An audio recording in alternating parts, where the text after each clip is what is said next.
Good morning students.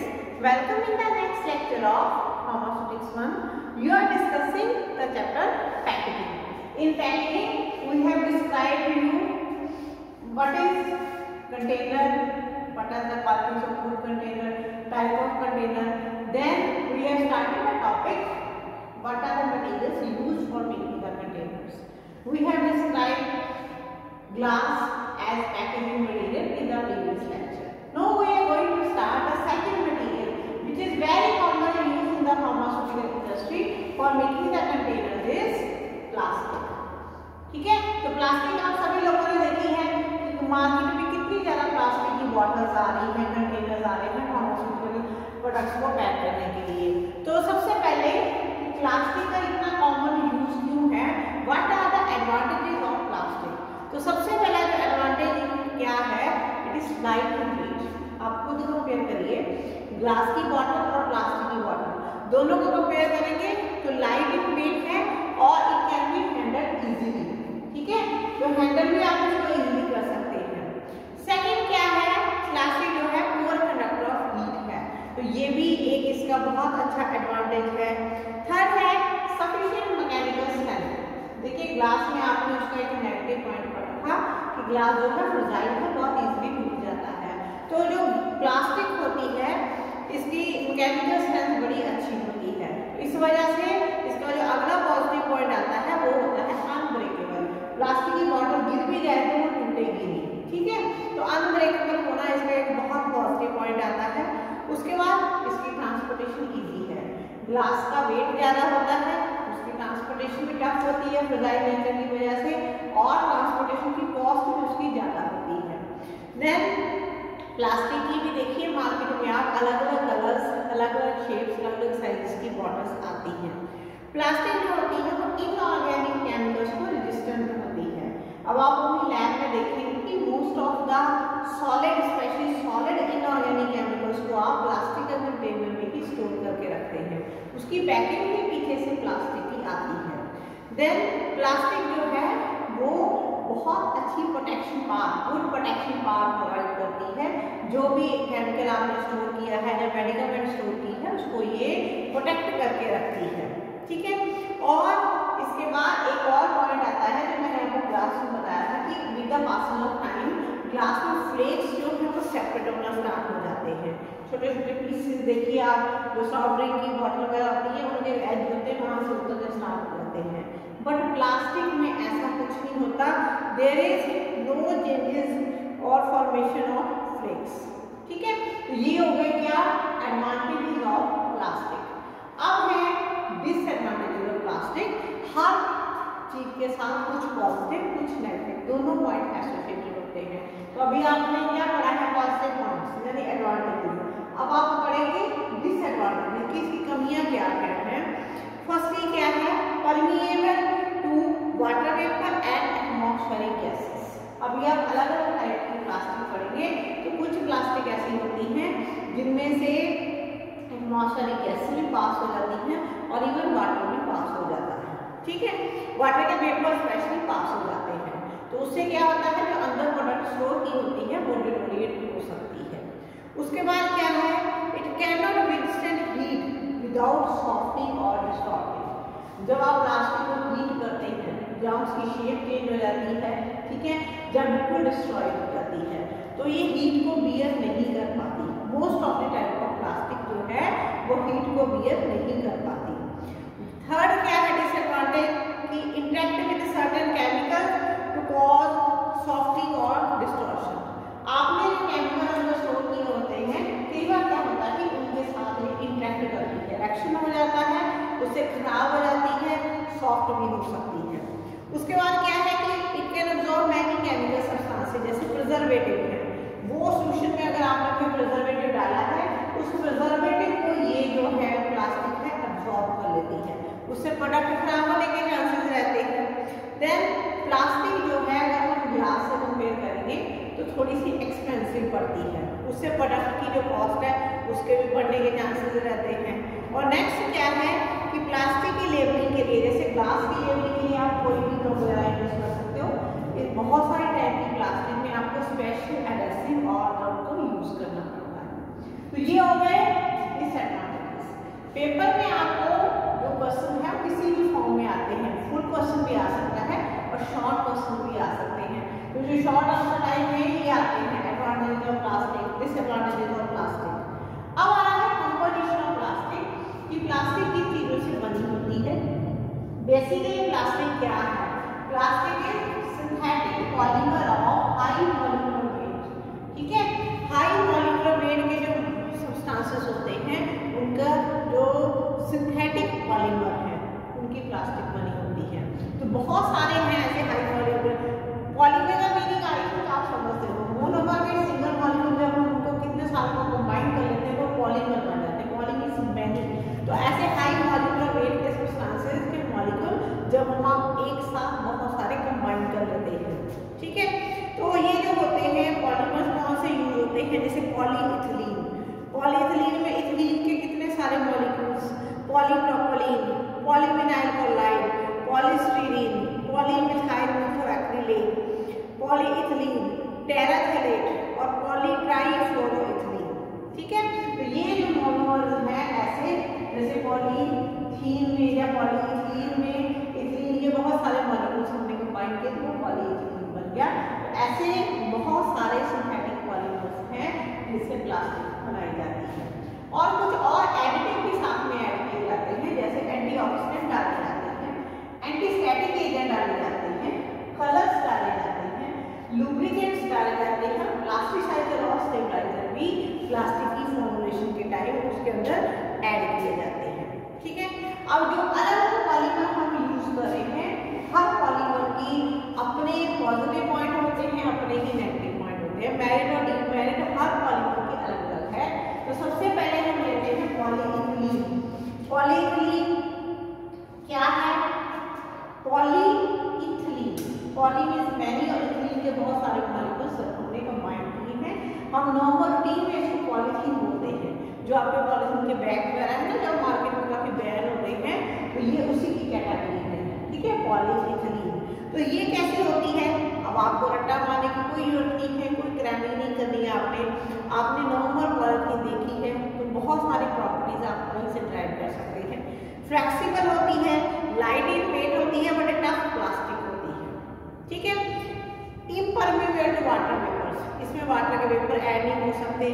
ठीक है, और does not deteriorate with age, age के साथ डिटोरिएट नहीं होती, मतलब सिर्फ अगर धूप पर एक्सपोज होती है तो कलर वगैरह जो प्रिंटिंग वगैरह हुई होती है वो थोड़ी चेंज हो जाती है, अदरवाइज डिटोरिएट नहीं होती है। उसके बाद क्या है कि जो गैसेज होती हैं, एटमॉस्फेरिक गैसेज, उनको इसकी हाई परमेबिलिटी होती है। इसीलिए देखिए जो प्रोडक्ट्स अंदर स्टोर की गई होती है उन मटेरियल को डिटोरिएशन के चांसेस बढ़ जाते हैं। इसीलिए वेजिटेबल वगैरह आप पॉलिथीन में स्टोर नहीं करके रखते, क्योंकि बाहर से एटमॉस्फेरिक गैसेज उसको डिटोरिएट कर सकती है, अंदर परमेबिलिटी होती है इसलिए डिटोरिएट कर सकती है। उसके अलावा बहुत सारे ऑयल्स और प्रिजर्वेटिव भी इसमें से पास हो सकते हैं, उनको ये परमेबल होती है। मेल्टिंग पॉइंट की रेंज है 110 से 115, तो इसलिए इसके जो बनाए कंटेनर्स होते हैं उनको आप ऑटोक्लेव में स्टरलाइज नहीं कर सकते, क्योंकि ऑटोक्लेव में टेम्परेचर इससे ज़्यादा जाता है। ठीक है, तो इसको हम कहाँ यूज करते हैं? बॉटल्स बनाने के लिए, ट्यूब्स बनाने के लिए, या हीट सीलेबल पैकिंग फिल्म बनाने के लिए हम इसको यूज करते हैं। मार्केट में हाई डेंसिटी वाली पॉलिथीन भी आती है। ये जो हाई डेंसिटी वाली पॉलिथीन होती है, इसका जो काफी रिजिड होती है, ये जो पॉलिथीन काफी रिजिड प्लास्टिक होती है और इसका मेल्टिंग पॉइंट भी हायर होता है, इसलिए इसको आप ऐसी चीजों को बनाने के लिए यूज कर सकते हैं जिनको हमने ऑटोक्लेव के अंदर स्टरलाइज करना होता है। जैसे डिस्पोजेबल सिरिंजेस हैं, आपने देखा आजकल जब से एड्स आया है तब से हर कोई डिस्पोजेबल सिरिंजेस को ही प्रेफर करता है। तो डिस्पोजेबल सिरिंजेस हो गए, या बहुत सारे फार्मास्यूटिकल प्रिपरेशन के कंटेनर्स हैं जिनको आपने ऑटोक्लेविंग से स्टरलाइज करना है या किसी और मेथड से स्टरलाइज करना है, तो उनकी प्रिपरेशन के लिए हम हाई डेंसिटी जो पॉलिथीन है उसको हम यूज करते हैं। इसका ऑयल्स को भी काफी ज़्यादा डिस्टेंस होता है। तो ये आपकी पहली टाइप की आ गई पॉलीइथिलीन और पॉलीथीन। पेपर में आपने जो इसके पॉइंट्स हैं, जो भी इसकी मेरिट्स और डिमेरिट्स है, पॉइंट्स में लिखने हैं। ठीक है, सेकंड आते हैं आपका पॉलीविनाइल क्लोराइड, पीवीसी।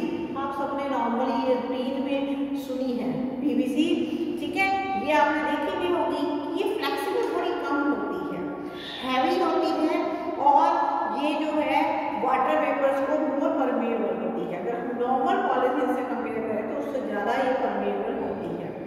इसकी क्लैरिटी बड़ी अच्छी होती है और इसके ऊपर सनलाइट का कोई इफेक्ट नहीं होता। पीवीसी की आपने वाइट वगैरह देखी होगी, उनके ऊपर सनलाइट का कोई इफेक्ट नहीं होता। और इसको हम कहाँ यूज करते हैं? आई ऑइंटमेंट, आंखों में जो डालने वाली ऑइंटमेंट्स होती हैं उसकी ट्यूब्स बनाने के लिए इसको हम यूज करते हैं। थर्ड आ रहा है आपका पॉलीमिथाइल मेथोएक्रिलेट, PMMA, पॉलीमिथाइल मेथोएक्रिलेट। ये क्या होती है? Hard plastic, hard strong but light in weight होती है और ट्रांसपेरेंट प्लास्टिक होती है। ये 100 डिग्री के ऊपर जब आप इसको गर्म करते हैं तो ये सॉफ्ट हो जाती है। इसको हम बॉटल्स को और ट्यूब्स को बनाने के लिए यूज करते हैं। ठीक है, उसके बाद आता है पॉलीस्टीरीन। स्टीरीन के बहुत सारे मॉलिक्यूल्स को हमने कंबाइन किया होता है। तो ये होती है हार्ड, रिजिड और लाइट मटेरियल होता है ये। इसको आप किसी भी शेप में मोल्ड कर सकते हैं। इसको आप बॉटल्स, जार, ट्यूब्स, इन सारी चीजों को बनाने के लिए यूज करते हैं। बॉक्सेस के लिए, सिरिंजेस के लिए, सब के लिए इसको हम यूज करते हैं। Then next is polytetrafluoroethylene, PTFE, polytetrafluoroethylene. ये ट्रांसलूसेंट भी होती है, ओपेक भी, और केमिकल्स को और ऑर्गेनिक सॉल्वेंट्स को इसका हाई रेजिस्टेंस होता है। ये इसका पॉजिटिव पॉइंट होता है। और आप इसको चाहे 250 डिग्री तक गर्म करिए, ये अनचेंज रहती है, कोई चेंज इसके अंदर नहीं होता है। उसके बाद है पॉलीप्रोपिलीन। प्रोपिलीन के बहुत सारे मॉलिक्यूल्स हमने कंबाइन किए हैं। तो ये इसकी भी जो बहुत सारी प्रॉपर्टीज हैं वो हाई डेंसिटी पॉलीथीन जैसी होती हैं, लाइट इन वेट होती है, ऑयल वगैरह को, केमिकल्स को काफी अच्छा रेजिस्टेंस होता है। इसका जो मेल्टिंग पॉइंट होता है 170 डिग्री सेंटीग्रेड होता है। इसको आप ऑटोक्लेव में बार बार रिपीटेडली स्टरलाइज कर सकते हैं। इसीलिए इसको डिस्पोजेबल सिरिंजेस, जो ट्यूब्स होती हैं, स्क्वीज बॉटल होती है जिनको प्रेस करके हम सॉल्वेंट को बाहर निकालते हैं, जो वाटर को, और पैकेजिंग फिल्म, इनको बनाने के लिए यूज किया जाता है। और उसके बाद आता है पॉलीएमाइड। पॉलीएमाइड शायद आपने नाम सुना हो, बट नायलॉन वर्ड सबने सुना होगा। नायलॉन वर्ड जो है कपड़े वगैरह बनाने के लिए भी यूज होता है टेक्सटाइल इंडस्ट्री में। वेरी टफ प्लास्टिक होती है, नायलॉन की रस्सियां भी आती हैं, आपने देखा होगा, रोड्स आती हैं। टफ प्लास्टिक होती है, ग्रेट अमाउंट होती है फ्लेक्सिबिलिटी इसकी, और बहुत अच्छा हीट को रेजिस्टेंस होता है। इसका जो मेल्टिंग पॉइंट है वो होता है 200 डिग्री सेंटीग्रेड। तो इसलिए क्योंकि इतना ज़्यादा मेल्टिंग पॉइंट है तो आप इसको बार बार रिपीटेडली इसको ऑटोक्लेव कर सकते हैं, स्टरलाइजेशन कर सकते हैं। नायलॉन के अंदर क्या होता है? इलेक्ट्रोनेगेटिव जो इसके अंदर पोलर सेंटर होते हैं, इस वजह से ये बहुत सारे प्रिजर्वेटिव को अपनी तरफ अटैक करता है, जैसे फिनोल है, पैराहाइड्रोक्सी बेंजोइक एसिड है, या इसके एस्टर्स है। तो इसको कहाँ यूज करते हैं? हम सिरिंजेस बनाने के लिए यूज करते हैं। इसके अलावा आप उसको ट्यूब्स बनाने के लिए, ट्यूबिंग बनाने के लिए यूज करते हैं, या सर्जिकल ड्रेसिंग या इंस्ट्रूमेंट्स में यूज करते हैं। ये हो गया आपका नायलॉन। लास्ट आ गया आपका पॉलीकार्बोनेट। ठीक है, तो पॉलीकार्बोनेट कैसी होती है? ट्रांसपेरेंट होती है और बहुत अच्छी मैकेनिकल स्ट्रेंथ होती है, बहुत अच्छा हीट को रेजिस्टेंस होता है, और इसको आप सर्जिकल इक्विपमेंट बनाने के लिए यूज करते हैं। तो ये आपकी 8 टाइप की पॉलीमर्स हैं जो प्लास्टिक बनाने में यूज होते हैं, और मैंने सभी के पॉजिटिव और नेगेटिव पॉइंट आपको बता दिए। ठीक है, अब इसके बाद आती है classification of plastic depending upon their behaviour. जो प्लास्टिक है उसको आपने क्लासिफाई करना है कि जब हम उसको हीट करते हैं तो उसका बिहेवियर कैसा होता है। 2 टाइप की प्लास्टिक होती है, first is thermoplastic type, second is thermosetting type. बहुत कम डिफरेंस है दोनों में, बहुत सिंपली आप उसको अंडरस्टैंड कर सकते हैं कि क्या डिफरेंस है। थर्मोप्लास्टिक टाइप, थर्मोप्लास्टिक टाइप क्या होती है कि जब आप उस प्लास्टिक को हीट करते हैं तो क्या होगा, ये सॉफ्ट होगी और विस्कस फ्लूइड बना देगी। ठीक है, थर्मोप्लास्टिक जब आप उसको हीट करेंगे तो वो क्या होगा, पहले वो सॉफ्ट होगी और विस्कस फ्लूइड बना देगी, और जब आप उसको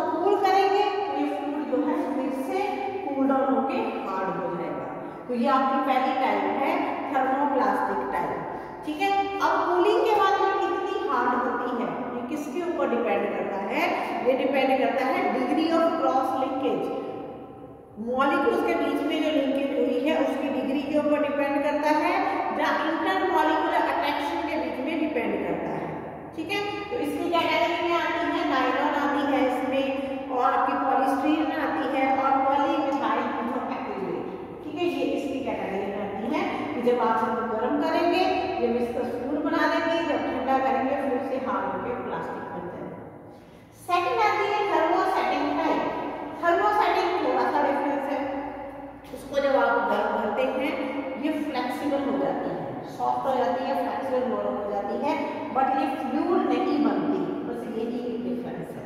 ठीक है, इसका विस्कस फ्लूइड नहीं बनता है, और ये नॉर्मली देखिए रूम टेम्परेचर में ये हार्ड होती है, ब्रिटल होती है, जब आप इसको गर्म करते हैं थोड़ी सॉफ्ट हो जाती है, फ्लेक्सिबल हो जाती है। ठीक है, और जो ये हार्ड और ब्रिटल क्यों होती है? Because of high degree of cross linkage, molecule के बीच में बहुत ज्यादा जो है आपस में इंटरेक्शन होती है, high degree of cross linking होती है। ठीक है, तो इसकी जो शेप है, जो बॉटल मान लो बनाई है, कोई जार बनाया है, आप इसको जब गर्म भी करते हैं तो ये अपनी शेप को रिटेन रखती है, फ्लूइड नहीं बनता है। तो इसकी जो एग्जांपल्स है वो है फिनोल फॉर्मेल्डिहाइड रेजिन, जहां यूरिया फॉर्मेल्डिहाइड रेजिन। ठीक है जी, अब इतनी तरह की प्लास्टिक आपने पढ़ ली है।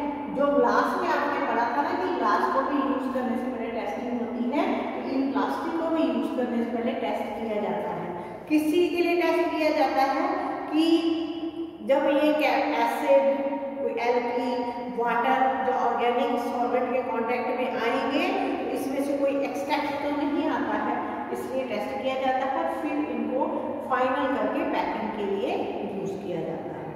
तो ये है आपका टॉपिक प्लास्टिक। जैसे आपने डिटेल में ग्लास पढ़ा है वैसे ही प्लास्टिक डिटेल में है। ठीक है, तो फुल क्वेश्चन भी आ सकता है प्लास्टिक के ऊपर, या कुछ क्वेश्चंस में भी क्वेश्चन इसमें से आ सकता है। फुल क्वेश्चन आएगा तो 16 मार्क्स का आएगा, तो आपको पूरा का पूरा उसमें लिखना पड़ेगा। अब थर्ड मटेरियल जो यूज हो रहा है दैट इज मेटल। आप जानते हैं मेटल बहुत सारी, aluminium, tin plated steel, stainless steel, lead, ये जो मेटल्स हैं ये फार्मास्यूटिकल इंडस्ट्री में कंटेनर्स को बनाने के लिए यूज हो रही है। अब इनके क्या क्या एडवांटेजेस हैं, क्या पॉजिटिव पॉइंट है, क्यों हम इनको यूज करते हैं? तो सबसे पहले स्टर्डी होती है। मेटल्स आपको पता ही है स्टर्डी नेचर की होती हैं, हाई मैकेनिकल स्ट्रेंथ होती है, हार्ड होती है। फिर इम्परमेएबल टू लाइट, मॉइस्चर, गैसेस, ना तो मेटल में से लाइट पास होती है, ना इसमें से मॉइस्चर निकलता है, ना इसमें से गैस पास हो सकती है।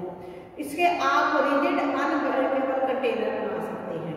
मेटल के ऊपर अगर आप जोर से इम्पैक्ट करेंगे इसको अलग अलग फॉर्म्स में आप कन्वर्ट कर सकते हैं। आप जो कंटेनर बना सकते हैं वो बड़े रिजिड होते हैं, अनब्रेकेबल होते हैं, ये भी इसका पॉजिटिव पॉइंट है। उसके बाद है लाइट इन वेट। अगर हम ग्लास से कंपेयर करें तो ग्लास के कंपैरेटिवली मेटल के कंटेनर लाइट इन वेट होते हैं।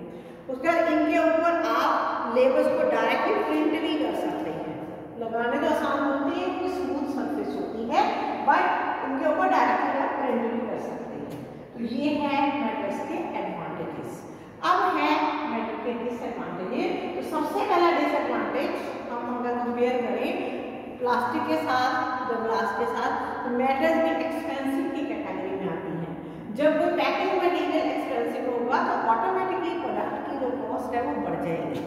उसके बाद क्या है कि मेटल में एक और कमी होती है कि मेटल कुछ केमिकल्स और ड्रग्स के साथ रिएक्ट भी करती है। देन मेटल क्या करती है, कुछ मेटल पार्टिकल्स को शेड भी कर सकती है। फार्मास्यूटिकल प्रोडक्ट के अंदर वो पार्टिकल्स जा भी सकते हैं मेटल के।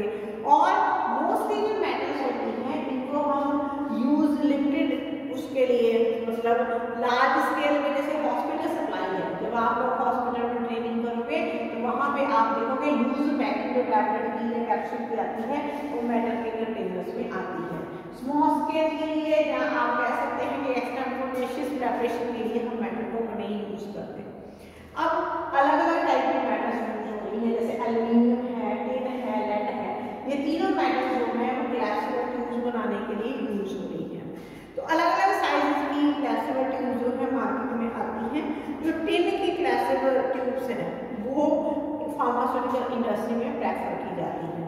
उसका रीजन क्या है कि जो टिन है बहुत सारी न्यूट्रिशन प्रोडक्ट्स के साथ कंपैटिबल है, ठीक है।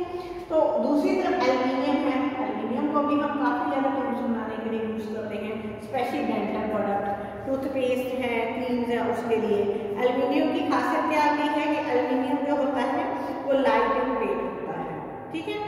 और जो टिन की बनी हुई ट्यूब्स होती है उसके कंपैरेटिवली एल्युमिनियम का जो वेट भी है वो थोड़ी चीप होता है। अब लेड है, लेड जो है देखा जाए तो चीपेस्ट है, मेटल्स में लेड चीपेस्ट है, पर हम लेड को फार्मास्यूटिकल इंडस्ट्री में यूज नहीं करते क्योंकि लेड पॉइजनिंग होने के चांसेस होते हैं, ठीक है। तो हम ऐसी चीजों को अवॉइड करते हैं। और कई बार क्या होता है कि हम जो प्लास्टिक ट्यूब यूज करते हैं उसके अंदर वाटर बेस्ड हम कोई प्रोडक्ट जो है वो पैक करते हैं। तो इन केसेस में क्या किया जाता है कि जो ट्यूब होती है चाहे वो टिन की है या किसी भी मटेरियल की है उसके अंदर वैक्स की कोटिंग कर दी जाती है ताकि मेटल के साथ कोई भी रिएक्शन ना हो, ठीक है। तो इंटीरियर जो होता है उसको वैक्स के साथ या रेजिन सोल्यूशन के साथ जो है कोट कर दिया जाता है। तो इससे बेटर प्रोटेक्शन मिलती है, जो भी प्रोडक्ट आपने फिल की है उसको बेटर प्रोटेक्शन मिलती है।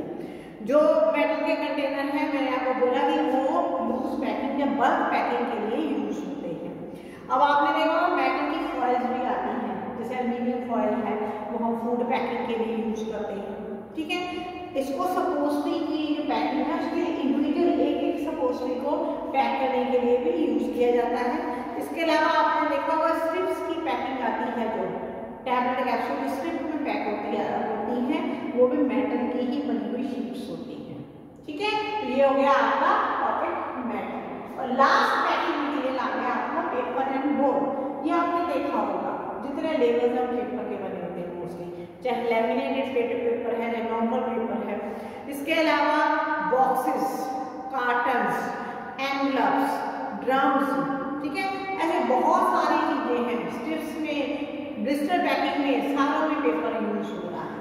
अब आप देखिए अगर आप नॉर्मल एक प्लास्टिक ट्यूब लेते हैं तो ट्यूब ऐसे मार्केट में बहुत बार नहीं आती है, उसको एक कार्टन गत्ते का ही टुकड़ा उसके अंदर पैक करके डाला जाता है। आप सिरप की बॉटल लेते हैं तो वो भी किसी कार्टन के अंदर डाली जाती है।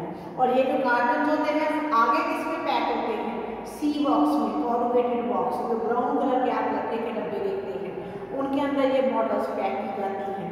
जो आपकी सपोस्ट्रीज हैं वो भी ऐसे सी बॉक्स में विद पार्टीशन, एम्प्यूज की पैकिंग देखी होगी आपने, पार्टीशन कार्डबोर्ड बॉक्सेस होते हैं उनके अंदर पैक की जाती है, ठीक है। तो इसलिए जो पेपर और बोर्ड है वो आप देखेंगे इंडस्ट्री में हर जगह यूज होता है पैकिंग के लिए। तो ये इतने सारे पैकिंग मटेरियल आपने glass, plastic, metal, paper and board इन सबको आपने डिटेल में करना है। Thank you.